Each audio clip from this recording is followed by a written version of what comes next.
Via Cremona. Siamo nei pressi di Buonarroti in una strada alberata che sfocia su via Tiziano. Il nome di questa strada ha nulla a che vedere con la bellissima città lombarda. Il nome completo è infatti via Tranquillo Cremona. Tranquillo Cremona nasce a Pavia il 10 aprile del 1837. È figlio di un avvocato e fratello di Luigi, il matematico considerato il fondatore della geometria algebrica. Frequenta il liceo classico e si forma presso la scuola civica di pittura di Pavia.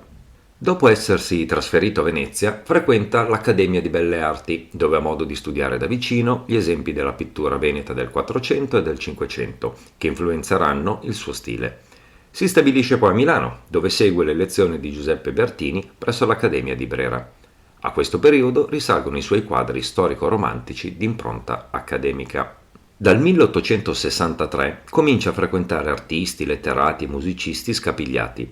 La sua maturità artistica comincia ad essere evidente con i quadri Il bacio e I due cugini. Siamo nel 1870. I contorni netti delle figure vengono sfumati con le dita.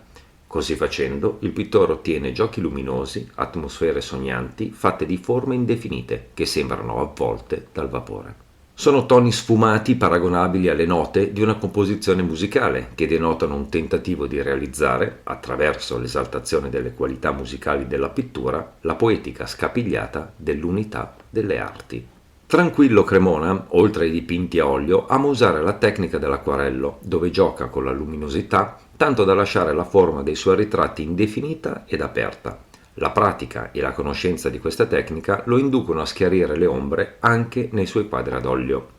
Ama dipingere il tema della giovinezza un po' acerba e i turbamenti d'amore, come nella sua ultima opera intitolata Edera, un quadro simbolista dedicato all'eterna fedeltà delle promesse d'amore, dove sono raffigurati due giovani amanti accanto ad un ramo di edera che scende verso il terreno. Tranquillo Cremona muore il 10 giugno 1878 a soli 41 anni per avvelenamento da piombo. Era infatti solito testare i colori direttamente sulla pelle. I componenti tossici derivanti dal piombo, assorbiti dal sangue, causarono la sua morte. Tranquillo Cremona è stata una figura di riferimento per artisti come Dardo Rosso ed Umberto Boccioni. Se volete potete andarlo a trovare al cimitero monumentale.